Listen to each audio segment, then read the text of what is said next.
Volvemos con todos ustedes aquí en Directo América para traerles todas las noticias internacionales. Soy Rodrigo Sedano. Acompáñenme. Israel aclara que solo hay una parada temporal de ciertos bombardeos, pero no en alto el fuego.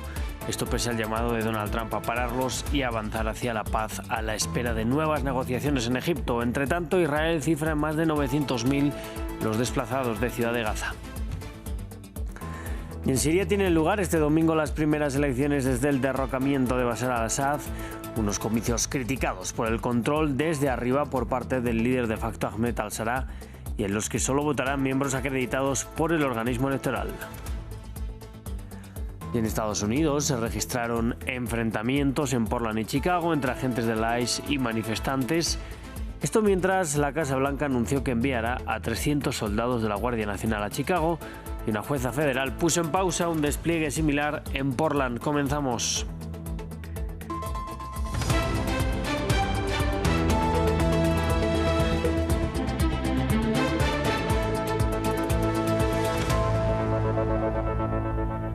Pues abrimos el informativo en la Franja de Gaza con el foco puesto en los bombardeos que según Israel solo se detienen en algunos casos. Esto pese al llamado de Donald Trump a cesarlos para avanzar en las negociaciones de paz con Hamás. El último reporte del Ministerio de Salud gazatí habla de 65 muertos en las últimas 24 horas. Entre tanto, desde Israel cifran en más de 900.000 el número de gazatíes que ha huido de Ciudad de Gaza por esa ofensiva israelí. La decisión de ocupar Gaza, el derrumbe de edificios de varias plantas y la intensidad de las operaciones de las fuerzas de defensa de Israel en la ciudad de Gaza, lideradas por nuestros heroicos soldados, han provocado la evacuación de aproximadamente 900.000 residentes hacia el sur, lo que ha generado una enorme presión sobre Hamás y los países que lo apoyan. Y mientras esto ocurre en el enclave, en el terreno diplomático, la propuesta de paz de 20 puntos de Trump gana impulso luego de que Hamás aceptará parcialmente las condiciones el viernes. Líderes internacionales acogieron rápidamente la noticia, mientras Israel espera que mañana comiencen las conversaciones para la liberación de los rehenes en Egipto. El secretario de Estado estadounidense, Marco Rubio, ha afirmado al medio CBS que pese a los principios de acuerdo, la guerra no ha acabado y que se verán estos días si Hamás va en serio o no en sus intenciones de aceptar el acuerdo. Vamos a verlo. Después de 2 años de muerte y devastación, hay una pequeña esperanza de que la guerra pueda terminar, aunque todavía sigue siendo incierto. Tras una orden directa del presidente de Estados Unidos de detener los bombardeos, la oficina del primer ministro israelí anunció el sábado que se están preparando para implementar la primera fase del plan de paz para Gaza propuesto por Donald Trump. Estamos al borde de un gran éxito, aún no está finalizado, estamos trabajando sin descanso y espero, si Dios quiere, que en los próximos días, incluso durante la festividad del Sukkot, podré contarles sobre el regreso de todos nuestros rehenes. También el sábado, Trump anunció en redes sociales que Israel había aceptado una línea de retirada inicial dentro del enclave y que cuando Hamás lo confirme, el alto el fuego entraría en vigor. Mientras tanto, Hamás acusó a Israel de masacres mientras los bombardeos seguían golpeando el enclave. El viernes, el grupo militante palestino declaró que entregaría a los rehenes restantes bajo el plan de paz estadounidense. Serían intercambiados por 250 prisioneros palestinos condenados a cadena perpetua, además de 1.700 personas de Gaza detenidas por Israel desde el 7 de octubre. No obstante, el grupo dijo que aún faltan detalles por resolver. Primero que nada, los procedimientos para el intercambio de prisioneros. En cuanto a los números, la preparación del entorno adecuado para la entrega de los cuerpos, el cese de la agresión para poder retirar a los israelíes de las zonas, el regreso del pueblo palestino y permitir la entrada de ayuda humanitaria. Aunque Hamás dijo que acepta ciertos puntos claves del plan de paz de Trump, ha dejado algunos temas sujetos a negociación adicional. También ha evitado responder preguntas como si se desarmará, una exigencia clave de Israel para poner fin al conflicto. Las negociaciones indirectas para un alto al fuego comenzarán en Egipto el lunes. Nos vamos hasta Siria, en donde este domingo tienen lugar las primeras elecciones legislativas desde el derrocamiento de Bashar al-Assad, unos comicios en los que solo votarán miembros acreditados por el organismo electoral y que llegan con críticas por el control del líder de facto Ahmed al-Sharaa. Este hizo un llamado a los sirios a reconstruir el país. Pero vamos a ir hasta Damasco, en donde se encuentra nuestra enviada especial, Ethel Bonet. Ethel, muy buenas tardes. ¿Cómo está el ambiente en esta jornada electoral? Hola, buenas tardes. Pues bueno, ahora mismo está empezando el recuento ya de los votos. Nosotros nos encontramos en lo que es la Biblioteca Nacional, justo en el centro de la ciudad de Damasco, donde está pues la icónica, ¿no?, que se llama Plaza de los Omeyas, y justo detrás está lo que es el Ministerio de Defensa, que fue bombardeado, fue el último bombardeo que llevó a cabo Israel. Entonces estamos en una zona pues que es muy importante de la ciudad, y sobre todo pues ha habido mucho ambiente electoral en este sitio. Hemos visto pues que ha habido muchísimos candidatos que han venido hoy a votar, un número bastante grande de mujeres, pero la realidad detrás de todo esto pues es que al final solamente van a ser 10 los elegidos de aquí, de lo que es toda la zona de Damasco, por lo que había mujeres, ¿no?, con las que hemos hablado, que decían pues que les gustaría poder tener una cuota más alta y estar mucho más representada, porque ellos también forman parte de esa nueva Siria. Es curioso porque el ambiente electoral que hemos vivido aquí no tiene nada que ver con el de las calles en Damasco, donde la gente, pues muchos incluso no sabían que hoy hay elecciones parlamentarias, porque es precisamente unas elecciones indirectas que la gente no va a votar, sino que es a través de unos comités locales que han sido elegidos por las mismas autoridades.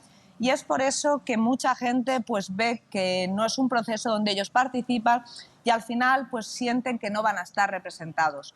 Esto mismo lo vemos pues con las minorías y luego también con zonas que han quedado excluidas en estas votaciones, las zonas del norte de Siria, del noreste de Siria precisamente, donde es la zona más controlada por los kurdos, porque todavía, como Deir el-Zor y Al-Raqqa, que son zonas que están todavía pues controladas, digamos que hay algunos elementos yihadistas y también hay bastantes problemas, ¿no?, de seguridad, y todo esto ha hecho pues que esas zonas se han quedado fuera, ¿no?, de este proceso electoral. Esas regiones, al igual que la zona de Sueida, donde hubo pues hace unos meses esas masacres contra la comunidad drusa. Bueno, Ethel, mañana se van a conocer los resultados de todas estas votaciones que nos estás comentando.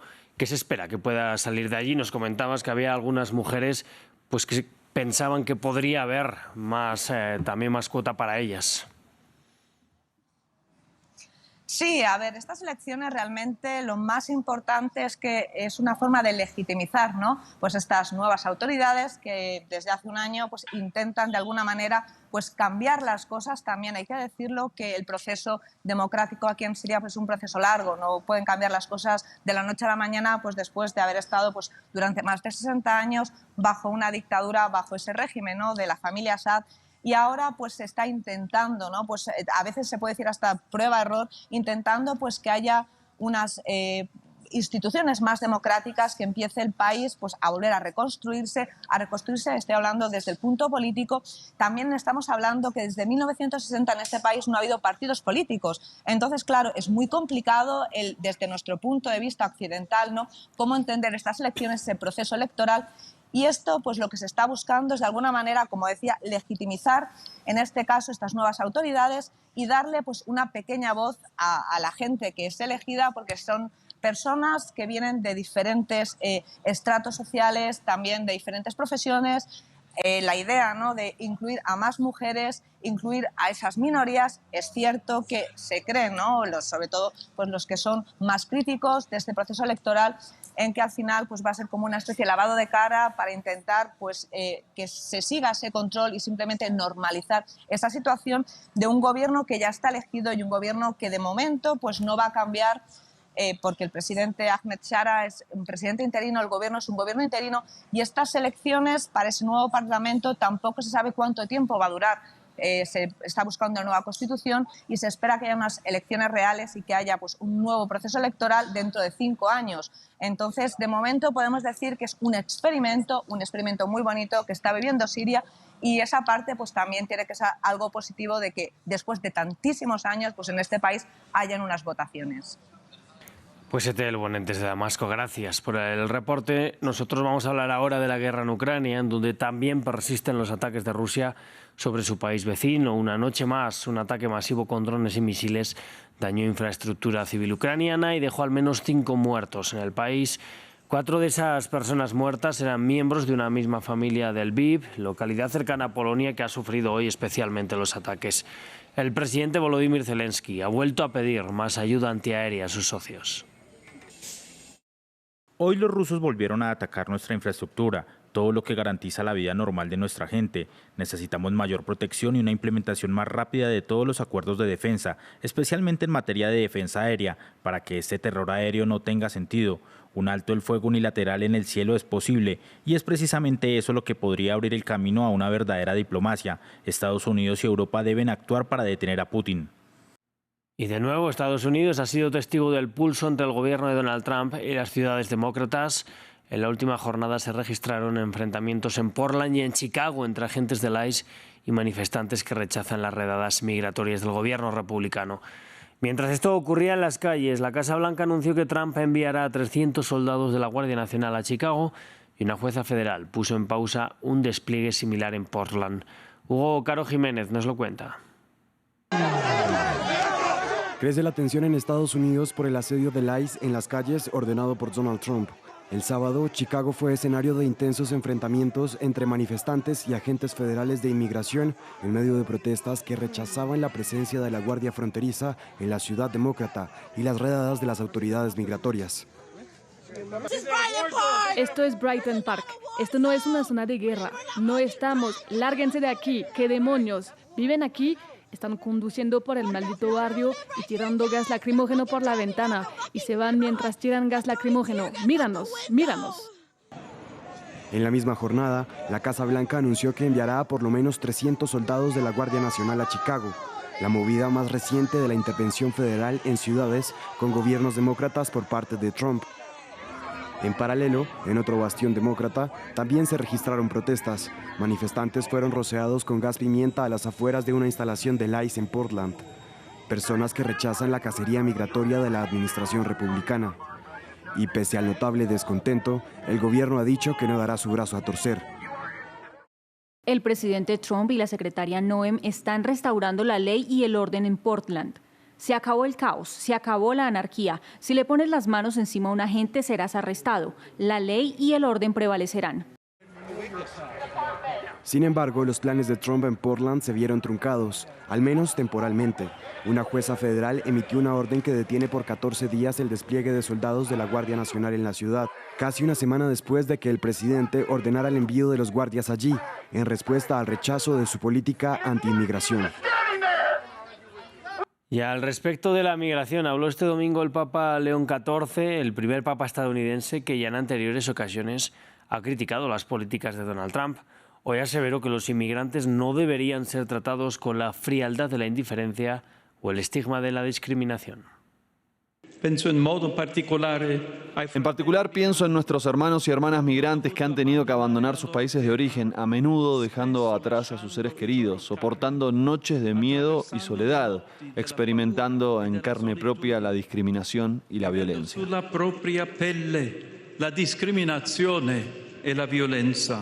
Y vamos a irnos hasta Perú, otro país que conoce bien el Papa, para traerles una pieza de su gastronomía y cultura popular.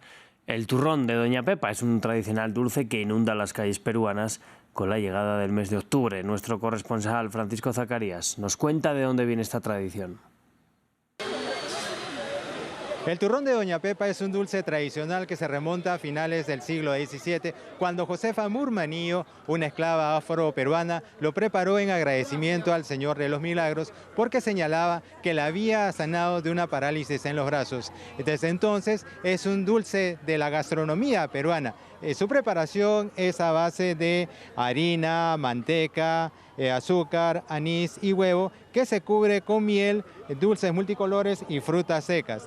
Justamente nos encontramos con Tito Vega, quien es un representante de estos turrones. Cuéntenos, ¿por qué a los peruanos les gusta tanto consumir el turrón de Doña Pepa? Bueno, no solamente a los peruanos, sino también a los hermanos extranjeros. Sabemos que la gastronomía del Perú está siendo reconocida a nivel mundial, así que bueno, el turrón es un dulce que endulza el paladar ahora también de los compañeros extranjeros, ¿no?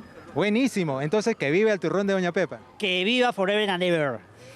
Gracias. Y es así como de la receta tradicional han surgido nuevas innovaciones como el turrón de granos andinos en homenaje a los legendarios incas, el turrón sin dulce ni gluten para los diabéticos, el turrón vegano, entre otros. Es por eso que los productores de turrón calculan que este año las ventas en Perú por el turrón de Doña Pepa alcanzarían los 8 millones de kilos. Y vamos a cerrar con la criptomoneda Bitcoin, que este domingo volvió a alcanzar un precio récord. La que es la mayor criptomoneda del mundo llegó a un valor de $125.000, subiendo un 2,7% ese valor anterior. La criptomoneda subió impulsada por las recientes ganancias en las acciones estadounidenses y las entradas en los fondos cotizados en bolsa de Bitcoin. Pues vamos a cerrar así el informativo. Yo les invito a que sigan aquí en France 24. Gracias por elegirnos.